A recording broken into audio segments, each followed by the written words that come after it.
Hariom friends Odia online channel आपको स्वागत। आज भिडियोटी आसन जाना वृष राशि मई 2024 संपूर्ण राशिफल ग्रह मान गोचर ग्रह मान राशि परिवर्तन यही आसुवा कौन सब खुशी और क्यों विषय प्रति सतर्कता आणिक आसी सबकि जाना भिडियोटी मध्यम तो आपको अनुरोध किया भिडियोटी निश्चित रूप शेष पर्यटन देखूँ जून मास वृष राशि व्यक्ति मिश्रित रही अच्छी परिवार और आर्थिक दृष्टिकोण यह एक भल समय बोली प्रमाणित हो। शनि निज संकेत रहा चाकरी और व्यवसाय आपण भल फलाफल देउछंती। छात्र मैंने सफलता पाइबे कारण पंचम घर बुध ग्रहर प्रभु प्रथम घरे सूर्य सहित रे यह आपंकर ज्ञान विकास में सहायक हो। परिवार सुख शांति बजाय रहिबो। बुध ग्रह सहित प्रथमे घरे रही शुक्र भौतिक सुख प्रदान करेंगे। यही मासरे पौत्रिक संपत्ति संबंध में चली बदर समाधान हो। दाम्पत्य जीवन में असुविधा हो पारे कारण बुध और सूर्य सप्तम घरे बृहस्पति और शनि सहित संपूर्ण दर्शन पाउछंती। जदिओ प्रेम संपर्क पूर्व अपेक्षा अधिक शक्तिशाली हो प्रथम घर बुधंकर स्थिति हेतु माता लक्ष्मी कृपा आपंक रही अच्छी। धनजनित समस्या प्रायतः रही ही नहीं।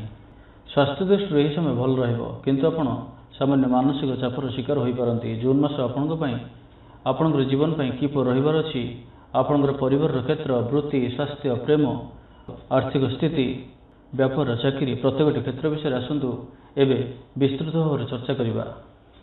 तो सर्वप्रथम आसतु आपंकर क्यारियर विषय कथा। क्यारियर दृष्टिकोण वृष राशि लोकों यह एक भल समय बोली बुझा जाऊँगी। दशम घर प्रभु शनि निज चिन्ह मध्यम यही क्षेत्र में सफलता आणुंट। यही अवधि में चाकरी एक भल पदवी पाइबार संभावना रहुअछि।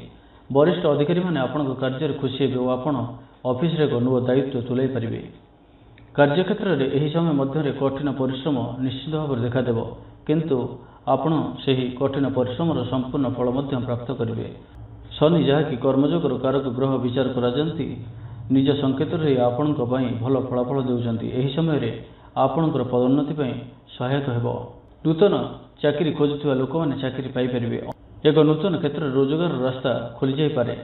मासर प्रथमार्धे सप्तम घर प्रभु मंगल एकादश घर अवस्थित हेतु आपण व्यावसायिक दृष्टिकोण अधिक लाभवान हेबे। आपण नूतन प्रोजेक्ट रे सफलता पाइपारती। मन में प्रसन्नता एवं आपंठे विचक्षणता अधिक देखादेव। आपण आपंकर व्यवसाय को आगक नेबारे यही गुण आपंकर प्रमुख सहायता ग्रहण करिवो। एही प्रसंग में ग्रह मानकर पूर्ण समर्थन रहिबो एवं आपण मध्य सफलता देखिबे। आपण आपंकर व्यवसाय को एक नूतन क्षेत्र को विस्तार करें। यही समय आपण व्यवसाय विनियोग करिपारंती एवं यार फलाफल भल रहिबो। विदेश में व्यवसाय करने समय भल अटे। द्वादश घरे बस राहु व्यवसाय दृष्टिकोण आपण सहायक हे और आपण विदेशी व्यवसाय रे सफलता लाभ करेंगे। एवं आसतु आपंकर अर्थनैतिक क्षेत्रटी जानिबा। एही थर वृष राशि यही मासटी बहुत ही फलप्रद देखादेउछि। प्रथम घरे द्वितीय घर प्रभु बुधंकर उपस्थिति हेतु टंका आसीब। माँ लक्ष्मी कृपा आपण रही आपण कौन स्थान आर्थिक सुख और समर्थन पाइबे। तेबे यह द्वादश घरे राहु स्थान हेतु व्यय वृद्धि पाउछि। तो आय तो अधिक खर्च अधिक रही अच्छी। तो आप निजर खर्च पर ध्यान दिंतु। यही समय मध्य अनावश्यक खर्च पर यथेष्ट ध्यान दिंतु नहीं तो पर समस्या पड़ पारती। बजेट प्रस्तुत कर खर्च करने आपण भल हो। व्यवसाय विनियोग करने पूर्व जड़े अभिज्ञ व्यक्ति परामर्श नियंतु। किसी बुझी न सुझी कौन क्षेत्र में विनियोग करने द्वारा आपंकर क्षति हो पारे तो एप्रति सावधान रुहतु। मासर द्वितीयार्धे सूर्य द्वितीय घर को जीवा द्वारा शुक्र उपकृत हे और शुक्र ग्रह प्रथम घरे बुध ग्रह सहित संयुक्त हे। बाह्य क्षेत्र आपको टंका मिल और कार्य आपंकर अग्रगति हो। व्यवसाय हो बा कौन भी क्षेत्र में जदि आपंकर किसी टंका अटकी रही तो ताहा आपंक पाखु फेरी आसिबो। पौत्रिक संपत्ति धनर सुख प्राप्त हो। शेयर बजार में विनियोग करने पूर्व आपको भल भाव में चिंता करने को परामर्श दि जाऊँगी।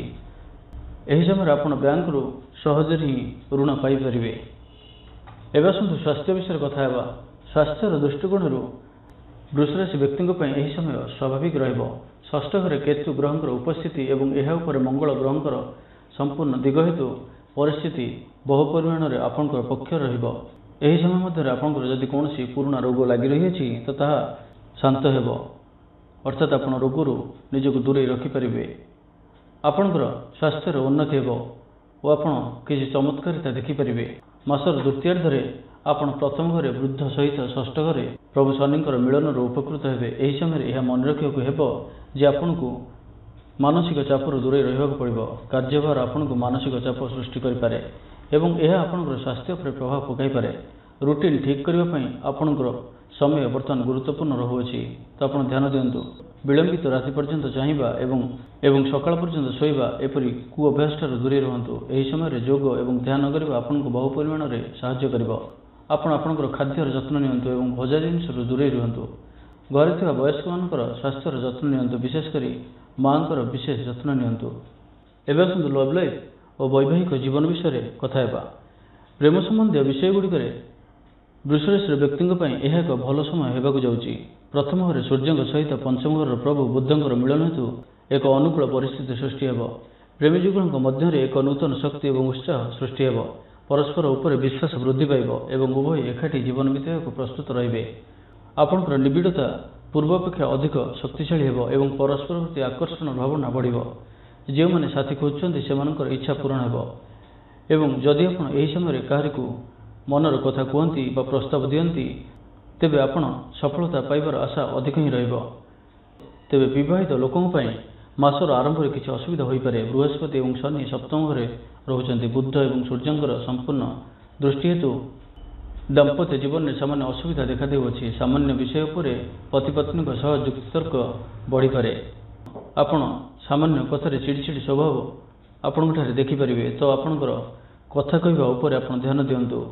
ଆପଣଙ୍କର କିଛି ଛୋଟିଆ କଥା ଘରେ ବଡ଼ ରୂପ ଧାରଣ କରିପାରେ, ତ ଆପଣଙ୍କର ବାକ୍ୟ ଉପରେ ଧ୍ୟାନ ଦିଅନ୍ତୁ ଏବଂ କ୍ରୋଧ ଉପରେ ନିୟନ୍ତ୍ରଣ ରଖନ୍ତୁ। କଠୋର ଶବ୍ଦରୁ ଦୂରେଇ ରୁହନ୍ତୁ। ମାସର ଦ୍ୱିତୀୟାର୍ଦ୍ଧରେ ଶୁକ୍ରଙ୍କ ସହିତ ସପ୍ତମ ଘରେ ବୃହସ୍ପତି, ବୁଧ ଏବଂ ଶନିଙ୍କ ସମ୍ପୂର୍ଣ୍ଣ ଦୃଷ୍ଟି ହେତୁ ପ୍ରେମ ବିବାହିତ ଜୀବନରେ ପୁନର୍ବାର ବୃଦ୍ଧି ପାଇବ। ଅର୍ଥାତ୍ ମାସର ଦ୍ୱିତୀୟାର୍ଦ୍ଧରେ ଦାମ୍ପତ୍ୟ ଜୀବନ ବହୁତ ହିଁ ସୁଖପୂର୍ଣ୍ଣ ରହିବାର ଅଛି। ଜୀବନ ସହଭାଗୀମାନେ ପରସ୍ପରର ଦୃଷ୍ଟିକୋଣକୁ ବୁଝିବାକୁ ଚେଷ୍ଟା କରିବେ। ଯଦି କୌଣସି ବିଷୟରେ ଭୁଲ ବୁଝାମଣା ରହୁଥାଏ, ତେବେ ତାହା ବର୍ତ୍ତମାନ ହିଁ ଠିକ୍ ହୋଇଯିବ। ଏହି ସମୟ ମଧ୍ୟରେ ଆପଣ ଭବିଷ୍ୟତ ବିଷୟରେ ନିଜ ମନରେ ଯୋଜନା ପ୍ରସ୍ତୁତ କରିପାରିବେ। ଏବେ ଆସନ୍ତୁ ପାରିବାରିକ ଜୀବନ ଉପରେ କଥା ହେବା। ବୃଷରାଶିର ଲୋକମାନଙ୍କ ପାଇଁ ପାରିବାରିକ ଜୀବନ ଭଲ ରହିବାର ଅଛି। ପ୍ରଥମ ଘରେ ସୂର୍ଯ୍ୟଙ୍କ ସହିତ ବୁଧଙ୍କର ସ୍ଥାନ ହେତୁ ପରିବାର ସଦସ୍ୟଙ୍କ ସହିତ ସମନ୍ୱୟ ଭଲ ରହିବ। ଆପଣ ପରିବାରରେ ଏକ ଭଲ ସ୍ଥାନ ପାଇବେ। ଆପଣ ପରିବାରର ସମସ୍ତ ସଦସ୍ୟଙ୍କ ଦ୍ୱାରା ସମ୍ମାନ ପାଇପାରିବେ। ଆପଣ ପରିବାରରେ ସାନ ଭାଇ ଭଉଣୀଙ୍କ ନିକଟତର ହେବେ ଏବଂ ଅନ୍ୟ ସଦସ୍ୟମାନଙ୍କ ସହିତ ଆପଣଙ୍କର ଯୋଗାଯୋଗ ମଧ୍ୟ ବଜାୟ ରହିବ। ଏହି ସମୟ ମଧ୍ୟରେ ଆପଣ ଆପଣଙ୍କର ଘରେ ଏକ କେନ୍ଦ୍ରୀୟ ଭୂମିକା ଗ୍ରହଣ କରିବେ ଏବଂ ଆପଣଙ୍କର ପଦକ୍ଷେପ ସହିତ ଗୃହରେ ଚାଲୁଥିବା ପୁରୁଣା ବିତର୍କ ବା ବିବାଦ ସବୁକିଛି ଦୂର ହେବ। ଆପଣ ଘରର ବୟସ୍କମାନଙ୍କର ଆଶୀର୍ବାଦ ପାଇବେ ଏବଂ ସେମାନଙ୍କ ପରାମର୍ଶ ସହିତ ଆପଣ ଏହି ସମୟ ମଧ୍ୟରେ ପରିବାରରେ କୌଣସି ଶୁଭ କାର୍ଯ୍ୟ ଆୟୋଜନ କରିପାରିବେ। ଆପଣ ଆପଣଙ୍କର ଜୀବନରେ କିଛି ଉନ୍ନତି ଦେଖିପାରିବେ। ମାସର ଦ୍ୱିତୀୟାର୍ଦ୍ଧରେ ସୂର୍ଯ୍ୟ ଦ୍ୱିତୀୟ ଘରକୁ ଯିବେ ଏବଂ ଶୁକ୍ର ବୁଧ ଗ୍ରହଙ୍କ ସହିତ ପ୍ରଥମ ଘରେ ରହିବେ, ତ ଏହି ସମୟରେ ଆପଣଙ୍କୁ ଅଧିକ ଭୌତିକ ସୁଖ ପ୍ରାପ୍ତ ହେବ। ପୌତ୍ରିକ ସମ୍ପତ୍ତିରେ ଚାଲିଥିବା ବିବାଦର ସମାଧାନ ହେବ। ପରିବାର ମଧ୍ୟରେ ଏକତା ବୃଦ୍ଧି ପାଇବ। ସମସ୍ତ ସଦସ୍ୟଙ୍କର ସହଯୋଗ ହେବ। ତୃତୀୟ ଘରେ ବୃହସ୍ପତିଙ୍କର ଦୃଶ୍ୟ ହେତୁ ଭାଇ ଓ ଭଉଣୀଙ୍କର ସୁଖ ଏବଂ ସହଯୋଗ ପ୍ରାପ୍ତ ହେବ। ଭାଇ ଭଉଣୀଙ୍କ ତରଫରୁ ଆପଣ କୌଣସି ଲାଭରେ ରହିପାରନ୍ତି। ଭାଇ ଓ ଭଉଣୀଙ୍କର ଆପଣଙ୍କ ପ୍ରତି ସପୋର୍ଟ ରହିବ। ଛାତ୍ରଛାତ୍ରୀମାନଙ୍କ ବିଷୟରେ କଥା ହେବ ତ ଛାତ୍ରଛାତ୍ରୀମାନଙ୍କ ପାଇଁ ମଧ୍ୟ ଆସୁଥିବା ଜୁନ୍ ମାସଟି ବହୁତ ହିଁ ଭଲ ରହିବାର ଅଛି। ଏମାନଙ୍କର ଜୀବନରେ ନୂତନ ସଫଳତା ପ୍ରାପ୍ତ କରିବେ। ସ୍ୱାସ୍ଥ୍ୟ ସମ୍ପୂର୍ଣ୍ଣ ଠିକ୍ ରହିବ। ପିତାମାତାଙ୍କ କଥା ମାନି ଚଳିବେ। ଏକାଗ୍ର ଚିତ୍ତ ରହିବେ। ବୃଷରାଶି ବ୍ୟକ୍ତିଙ୍କ ପାଇଁ ତାହା ଆର୍ଥିକ କ୍ଷେତ୍ର ହୋଇଥାଉ, ପାରିବାରିକ କ୍ଷେତ୍ର, ବ୍ୟବସାୟ, ଚାକିରି, ଯେଉଁ ବି କ୍ଷେତ୍ର ଆପଣ ବିଚାର କରନ୍ତୁ ନା କାହିଁକି, ସବୁଥିରେ ଆପଣଙ୍କୁ ସଫଳତା ମିଳିବାର ଅଛି। ତେବେ ସ୍ୱାସ୍ଥ୍ୟକୁ ନେଇ ଆପଣ ଅଳ୍ପ ସାବଧାନ ରୁହନ୍ତୁ, କାରଣ ସ୍ୱାସ୍ଥ୍ୟ କ୍ଷେତ୍ରଟି ଆପଣଙ୍କ ପାଇଁ ସେତେଟା ଭଲ ନାହିଁ ଏବଂ ଦାମ୍ପତ୍ୟ ଜୀବନରେ କିଛି ସମସ୍ୟା ରହୁଅଛି। ଏହି ଦୁଇଟି କ୍ଷେତ୍ର ପ୍ରତି ଆପଣ ଧ୍ୟାନ ଦିଅନ୍ତୁ। ତ ଏବେ ଆସନ୍ତୁ ଜାଣିବା କିଛି ଉପାୟ, ଯାହାକୁ କରିବା ଦ୍ୱାରା ଯାହା ବି କିଛି ଅଶୁଭତ୍ୱ ରହୁଅଛି ତାହା ମଧ୍ୟ ଦୂର ହୋଇଯିବ। ଆପଣ ଜୁନ୍ ମାସର ପ୍ରତ୍ୟେକ ବୁଧବାର ଦିନ ଗଣେଶଜୀଙ୍କର ଦର୍ଶନ କରନ୍ତୁ ଓ ଗଣେଶଜୀଙ୍କର ପୂଜା କରନ୍ତୁ। ପାରନ୍ତି ତ ଗଣେଶଜୀଙ୍କୁ 3ଟି, 5ଟି କିମ୍ବା 7ଟି ଗଣ୍ଠି ଥିବା ଦୁର୍ବା ଚଢ଼ାନ୍ତୁ। ଏହି ଦିନ ଅର୍ଥାତ୍ ବୁଧବାର ଦିନ ଆପଣ ଧଳା ପୋଷାକ ବି ଦାନ କରିପାରିବେ। କୌଣସି ଆବଶ୍ୟକତା ଥିବା ବ୍ୟକ୍ତିଙ୍କୁ ଧଳା ପୋଷାକର ଦାନ କରନ୍ତୁ, ଏହା ମଧ୍ୟ ଆପଣଙ୍କ ପାଇଁ ଶୁଭ ରହିବ। ବୁଧବାର ଦିନ ଘରେ मनी प्लांटर गछ लगातु। तो ये वृष राशि मई 2024 संपूर्ण राशिफल। वीडियो भल लगी कमेंट बॉक्स में जय शनि अवश्य लिखुँ। वीडियो गोटे लाइक करने सहित अन्य अधिक शेयर करूँ और जो मैंने चैनल सब्सक्राइब करना सब्सक्राइब करने सहित पाखर बेल आइकन प्रेस करूँ जहाँफल आम जो वीडियो अपलोड करूँ तो आप सर्वप्रथम पाइपर। धन्यवाद।